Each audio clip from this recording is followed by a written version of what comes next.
Terima kasih atas waktu dan kesempatan yang diberikan kepada kelompok kami. Di sini kami akan mempresentasikan hasil diskusi kelompok kami kepada materi saya persilakan. Terima kasih kepada moderator. Sekarang kami saja bahas materi yang berkaitan dengan fisiologi tanaman dan pengembangan dan metabolisme. Baik, daun hidup semua tumbuhan berbiji itu terbagi menjadi 3 bagian. Yang pertama embryogenesis, yang kedua perkembangan produksi, dan yang ketiga pertumbuhan vegetatif. Sini yang pertama kita akan membahas tentang embryogenesis. Dimulai dengan pembuahan ganda, di mana satu sel sperma menyatu dengan sel telur dan lainnya menyatu dengan sel pusat untuk menghasilkan embrio. Masing-masing membentuk sel induk zigot yang sangat terpolarisasi. Baik bakal biji maupun kantung embrio mempunyai sumbu terpolarisasi yang berbeda, dan sel telur pada dasarnya bersifat polar sebagaimana dinilai dari lokasi organelnya pada ujung sel basal misalnya vakuola dan ujung apikal misalnya nucleus. A. Akuisisi polaritas. Polaritas adalah istilah yang digunakan untuk menggambarkan fakta bahwa perbedaan dapat ditimbul sepanjang suatu sumbu sehingga salah satu ujung sumbu berbeda dengan ujung lainnya. Polaritas terlihat jelas pada kantong embrio, sel telur, zigot, dan kompleks subvensor embrio. Zigot mengalami pembelahan melintang asimetris untuk membentuk 2 sel anak yang ukurannya tidak sama dan mengikuti jalur perkembangan mental yang berbeda. Pada Arabidopsis, sel basal yang lebih besar berkembang dari daerah vakuola zigot, sedangkan sel atas lebih kecil berkembang dari daerah yang kaya sitoplasma. Sel bagian atas kemudian membelah untuk membentuk embrio, sedangkan sel yang membentuk satu bekas yang biasanya terdiri dari 6 hingga 9 sel disebut subsensor. Pembelahan zigot asimetris ini merupakan faktor penting dalam pembentukan polaritas dalam morfogenesis. Faktor penting dalam mekanisme pembelahan sel yang menghasilkan sel anak tidak setara, melibatkan reorganisasi aktin dan protein motorik terkait dengan mengarah pada organisasi geledong mitosis. Hipotesis slide mencakup lokasi faktor pengatur di wilayah sel tertentu sebelum pembelahan sel yang menghasilkan 2 sel anak. Induksi polaritas pada zigot fukus. Hampir tidak ada sel atau sistem multiseluler yang tidak terpolarisasi. Salah satu dari sedikit pengecualian adalah zigot dan alga coklat dari genus fukus. Alga umumnya ditemukan tumbuh di pantai intertidal bagian atas lautan beriklim sedang. Sel telur fukus berukuran besar hingga 1 mm dilepaskan ke air laut, dan pembuahan terjadi di air laut terlepas dari pengaruh ibu. Studi tentang detail struktur telur dan zigot awal menunjukkan kedua simetris dan apolar. Ketika zigot berkembang, komponen seluler didistribusikan kembali secara asimetris dan zigot sekarang memperoleh polaritas yang berbeda. Tata eksperimen mengungkapkan beberapa faktor yang mempengaruhi polaritas, seperti yang ada pada gambar. Yang kedua, tahap perkembangan embrio. Yang pertama, tahap zigotik. Tahap ini sel telur haploid menyatu dengan sperma membentuk zigot bersel tunggal diploid. Yang kedua, tahap 2C, yaitu membelah sel zigot secara melintang asimetris menghasilkan sel apikal kecil dan sel basal yang lebih besar. Yang ketiga, tahap 4, sel-sel apikal mulai membelah melalui 2 pembelahan memanjang yang tegak lurus satu sama lain. Yang keempat, tahap 8, sel-sel apikal dibagi lagi untuk membentuk tingkat atas dan tingkat bawah yang masing-masing terdiri dari 4 sel. Sel basal membentuk sel hipofisis dan subsensor. Yang kelima, tahap 16 atau juga disebut dengan tahap dermatogen, yaitu pembelahan sel tergensial memisahkan protoderm yang kemudian matang menjadi lapisan epidermis dari sel dalam. Yang keenam, tahap globular, yaitu sel apikal mengalami serangkaian pembelahan sel untuk menghasilkan embrio globular. Yang ketujuh, tahap jantung. Pembelahan pada kedua sisi meristem apikal untuk memunculkan dua kotiledon, dan embrio ini memperoleh simetri bilateral. Yang kedelapan, tahap terpedo, yaitu pemanjangan dan diferensiasi sel. Memanjang sumbu embrio menandai tahap ini. Yang kesembilan, tahap embrio matang, yaitu embrio memasuki tahap dormansi, di mana embrio menjadi tidak aktif secara metabolik dan mengakumulasi beberapa senyawa penyimpanan. Sel apikal menghasilkan pre-embrio membentuk bola, sedangkan sel basal hanya membelah secara transversal yang menimbulkan struktur filamen, sementara yang disebut dengan subsensor. Subsensor ekstra embrio ini menghubungkan embrio ke jaringan ibu dan mendorongnya ke dalam lumen bakal biji. Kemudian selama masa embriogenik, hanya sel subsensor paling atas, hipofisis, yang tergabung dalam meristem akar embrionik sebagai pendahulu dari pusat diam atau disebut dengan kisi, dan sel tudung akar pusat. Perkembangan embrio pada dikotil dan monokotil identik hingga tahap nuvola. Namun kemudian pada dikotil, ketika perkembangan pucuk-pucuk berlanjut sepanjang sumbu aksial dan kotiledon berkembang ke samping, pada monokotil pucuk-pucuk memperoleh posisi menyamping dan kotiledon tunggal berada di terminal. Yang ketiga, pola perkembangan. Nasib sel individu dalam embrio hewan menjadi tahap untuk menghasilkan bentuk tertentu. Hal ini didefinisikan sebagai mekanisme perkembangan embrio yang tergantung pada garis keturunan. Namun, pada tanaman, mekanisme pensialan yang tergantung pada posisi berkorasi dan perilaku sel tergantung pada posisi sel-sel ini dalam embrio yang sedang berkembang. Ada dua pola perkembangan dasar terbentuk selama embriogenesis, yaitu pola apikal bakal dan pola radial. Polaritas sel telur mendahului perkembangan sumbu apikal basal embrio, sedangkan sumbu radial terbentuk setelah beberapa siklus membelah sel. Pola apikal basal membentuk organ embriogenik utama dan pola radial membentuk jaringan primer. Seperti yang terdapat pada gambar, teman-teman bisa melihat dan membaca definisi bagian bawahnya. Pola perkembangan. Yang pertama itu perkembangan sumbu aksial. Jaringan dan organ dalam tubuh tumbuhan tersusun sepanjang sumbu terpolarisasi linear dengan meristem apikal pucuk di salah satu ujung sumbu dan meristem apikal akar di ujung lainnya. Pada bibit, susunan linear meristem apikal pucuk ini diikuti oleh kotiledon dan hipokotil, dan akar dengan meristem apikal akar serta tudung akar yang membentuk selama embriogenesis.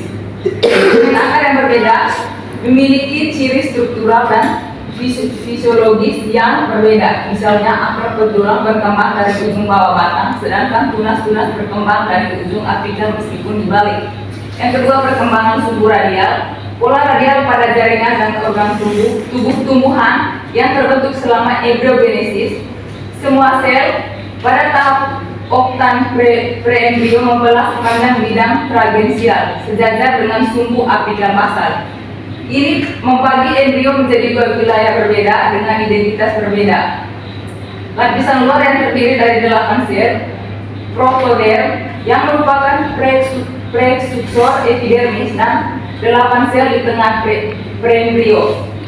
Sel dalam yang merupakan adanya 3 cincin jaringan konsisteris yang tersusun sepanjang sumbu radial. Ini termasuk lapisan sel epidermis terluar yang membentuk epidermis, diikuti oleh lapisan kortikal bagian dalam atau korteks yang melindungi jaringan pembuluh darah yang terdiri dari endodermis, pericile, flum, dan xilem.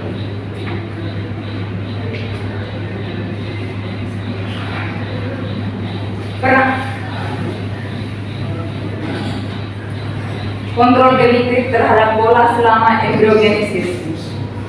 Yang pertama yaitu muatan mendefinisikan gen yang terlibat dalam pola aksial.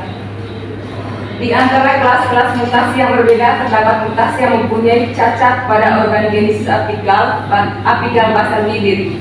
Ini telah diberi nama yang menunjukkan fenotip muatan yang diamati.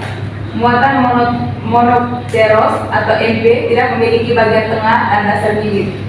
yang terdiri dari sebagian pasar akar dan pucuk akar, sehingga pada dasarnya terdiri dari bagian apikal, sumbu untuk melapisi kotiledon dan meristem pucuk. Struktur apikal tidak normal secara struktural dan kotiledon tidak teratur. Bagian bawah embrio globular yang menimbulkan hipopotir dan akar gagal mengembangkan jaringan prokambial.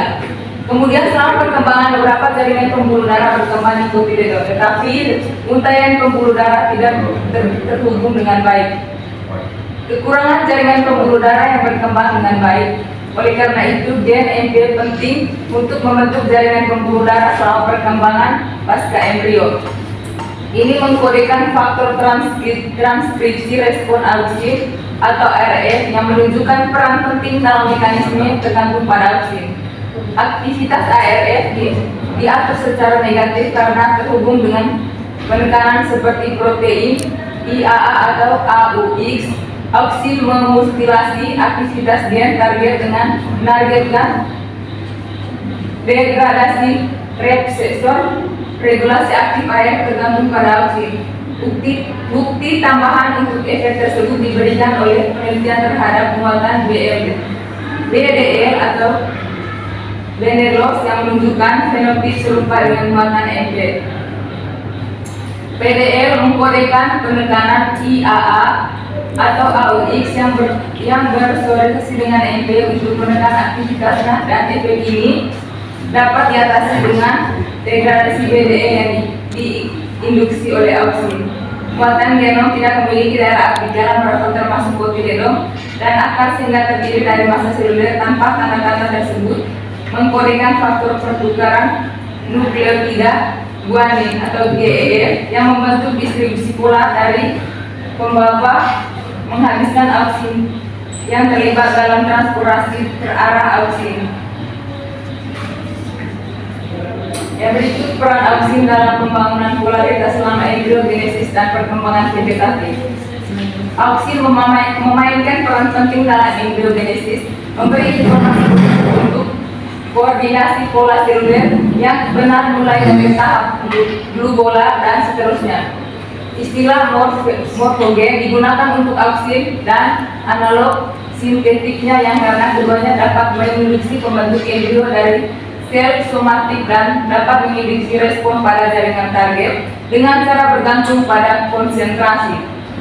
Tempat utama sintesis auksin adalah meristem pucuk dan spiromedia daun. Transportasi auksin polar penting untuk modulasi beberapa respon utama.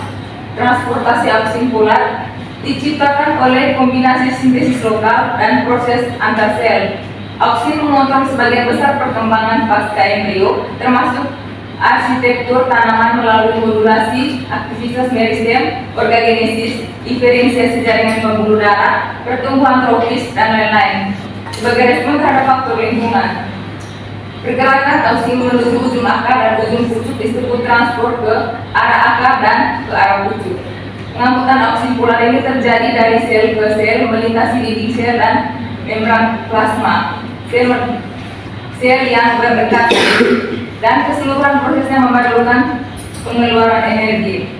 Nade membentuk auksin polar awalnya membentuk oleh auksin yang disintesis secara lokal, namun kemudian nade ini memperluas dengan transport auksin terarah oleh protein transport spesifik yang terdapat pada membran plasma. Auksin memberikan informasi posisi pada jaringan yang sedang berkembang dan berpola. Peran auksin dalam pembentukan ram dan perkembangan akar. Auksin berperan penting dalam pembentukan struktur kompleks dan fungsi ram. Konsentrasi auksin yang lebih tinggi ditemukan di isi.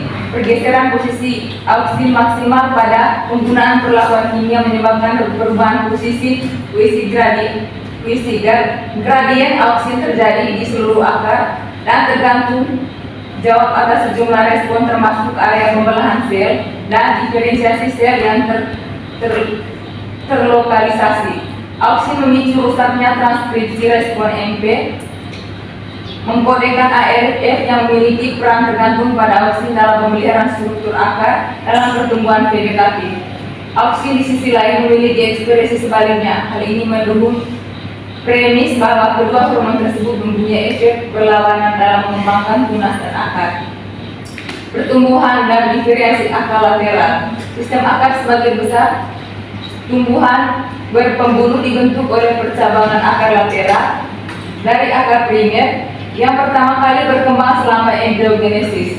Rambut akar yang masing-masing merupakan pertumbuhan sel epidermis tunggal, menyediakan sebagian besar permukaan tempat akar menyerap air dan mineral terlarut.